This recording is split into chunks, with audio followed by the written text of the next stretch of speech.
கர்த்தருடைய பரிசுத்த நாமத்துக்கு மகிமை உண்டாகட்டும். கர்த்தருக்கு பிரியமானவர்களே, மீண்டும் இந்த டெய்லி நியூஸ் மூலிமா உங்களை சந்திக்க நான் கர்த்தருக்குள் மிகவும் சந்தோஷம் அடைகிறேன். இயேசுவின் வல்லமுள்ள நாமத்தில் உங்கள் எல்லாரையும் மனதார வாழ்த்துகிறேன், உங்களை ஆசீர்வதிக்கிறேன். ஆமென்.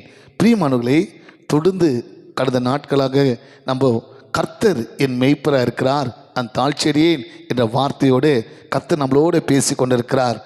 பிரியமானவர்களே, தேவன் தெய்வ பிள்ளைகளுக்கு மெய்ப்பராக இருக்கும்போது அவங்க வாழ்க்கையில் ஒரு நன்மையும் குறைப்படாது. காரணம் பிரியமானவர்களே, நீங்கள் வேதத்தில் பார்க்கும்போது யோவான் 10ஆம் அதிகாரம் 11ஆம் வசனம் சொல்கிறது. ஜான் 10:11 நானே நெல்ல மேய்ப்பனா இருக்கிறேன். ஒரு நெல்ல மேய்ப்பன் தன் ஆட்டுக்குட்டிக்காக தன் உயிரே கொடுக்கிறார். ஆமே. பார்த்தீங்களா, நம்ம தேவன் நம்ம வாழ்க்கையில் மெய்ப்பராக இருக்கும்போது அவர் நம்மளுக்கு வாழ வைக்கிற தெய்வமாக இருக்கிறார். கடந்த நாட்கள் நம்ம பார்த்து கொண்டு இருக்கிறோம். ஏன் இன்னைக்கு தெய்வ பிள்ளைகள் வாழ்க்கையில் நிறைய குறைகள், நிறைய வேதனை, நிறைய கஷ்டம், நிறைய கண்ணீர்கள், நிறைய கடவுள் பிள்ளை வாழ்க்கையில் வியாதினால பிசாசி கட்டி வச்சிருக்கிறான், நிறைய பலவீனப்படுத்தி அவனை வேதனைப்படுத்தி வச்சு கொண்டிருக்கிறான். இதுக்கு காரணம் என்ன? ஏன் நிறைய கத்தோலிக்க பிள்ளைகள் இன்னைக்கு குறைகள் இருக்கிறாங்க? வாழ்க்கை நடத்துறதுக்கே கஷ்டம், சாப்பாட்டுக்கே கஷ்டம், இன்னைக்கு வாழ்க்கையில் ஒரு முன்னேற்றம் இல்லை, வேலை இல்லாத ஒரு சூழ்நிலை, நிறைய பேர் சரீரத்தில் வியாதிகள், குடும்பத்தில் சமாதானம், குடும்பத்தில் நிம்மதி, குடும்பத்தில் ஆசீர்வாதம் இல்லை. என் அன்பு சகோதரா, கர்த்தருடைய வார்த்தை சொல்கிறது, உங்களை ஆசீர்வதிப்பதே எனக்கு பிரியம். ஆமென். கர்த்தர் அதுக்காக தான் சிலுவையில் 6 மணி நேரம் அவர் தொங்கி பாடுபட்டு அடிக்கப்பட்டு நொறுக்கப்பட்டு காயப்பட்டு ரத்தம் சிந்தி ஜீவனை கொடுத்தார். காரணம், என் பிள்ளைகளை வாழ வைக்கணும், என் பிள்ளைகளை குணமாக்கணும், என் பிள்ளைகள் சமாதானமாக இருக்கணும், என் பிள்ளைகள் ஆசீர்வாதமாக இருக்கணும். ஆமென். ஹல்லேலூயா. அப்போது கடந்த 2 நாட்கள் நம்ம பார்த்து கொண்டு இருக்கிறோம். இன்னைக்கு 3 விதமான மேய்ச்சலுக்குள்ள இருக்கிறாங்க. ஒன்று, தன்னை தானே மேய்த்து கொள்வது, அது ரொம்ப ஆபத்து. தன்னைத்தானே மேய்த்து கொள்வது ரொம்ப ஆபத்துங்க. 2வது, நிறைய தேவ பிள்ளைகளை பொல்லாத சத்துரு மேய்த்து கொண்டிருக்கிறான்.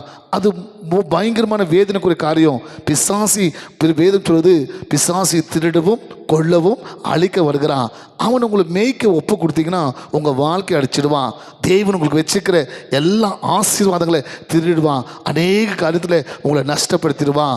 ஆகையாலே அன்பு தேவ பிள்ளைகளே, இந்த வார்த்தை கேட்க நீங்கள், சுவாமி என்னை நானே மேய்த்து கொள்ளக்கூடாது, என்னை பிசாசி மேய்க்கக்கூடாது, என் மேய்ப்பர் கர்த்தராக இருக்கிறார். ஆமென். கர்த்தர் என் மேய்ப்பர், நான் தாழ்ச்சி அடையேன். பக்தர் பிறகு எப்படி சொல்றாரு? ஆகையால நீங்க இன்னைக்கு ஒரு தீர்மானம் எடுங்க, இன்னைக்கு ஒரு ஜெபத்தோடு காணப்படுங்க.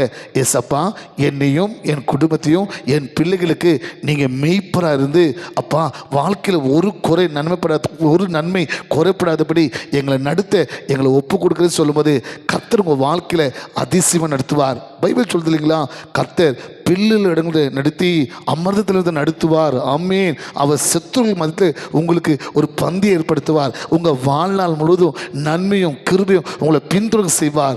காரணம், கர்த்தர் நல்லவருங்க, அவர் நல்ல மேய்ப்பருங்க. அவர் மேய்ச்சலுக்குள்ளே நம்மளை ஒப்பு கொடுக்கும்போது, ஒரு ஆட்டுக்குடியாக நம்மளுக்கு ஒரு மேய்ப்பர் கையில் ஒப்பு கொடுக்கும்போது கர்த்தர் நம்மளை அதிசயமாக நடத்துவார், நீதியின் மார்க்கத்தை நடத்துவார், பரிசுத்தமாக நடத்துவார், அவருக்கு பிரியமான காரியத்தை நம்மளை நடத்துவார். எந்த காரியத்திலும் நம்மளை பாவம் செய்ய, நம்மளை தீங்கு அனுபவிக்க, பிசாசு நம்மளை வேதனைப்படுத்த கர்த்தர் ஒப்பு கொடுக்க மாட்டார். ஏன்னா அவர் நல்ல மெய்ப்பர் தன் ஆட்டுக்குட்டிகளுக்காக தன் உயிரே கொடுக்கிறார். எத்தனை பேர் சொல்றீங்க, எஸ்அப்பா நீ எனக்கு மெய்ப்பராக இருக்கிறீங்க, நான் தாழ்ச்சி அடையேன், எனக்கும் என் குடும்பத்துக்கும் என் பிள்ளைகளுக்கும் எங்கள் ஊழியத்துக்கும் நீங்கள் தான்பா மெய்ப்பர், நான் தாழ்ச்சி அடிச்சு ஒப்பு கொடுத்து கர்த்தருடைய மேய்ச்சலுக்குள்ளே, கர்த்தருக்கு மெய்ப்பருக்குள்ளே உங்களை கர்த்தரை ஒப்பு கொடுத்து பாருங்க. கர்த்தர் அதிசயமா, அற்புதமா, சுகமா, ஆசீர்வாதமா, பாதுகாப்பா, சமாதானமா நடத்துவார். ஒப்பு கொடுத்து ஜெபிக்கலாமா?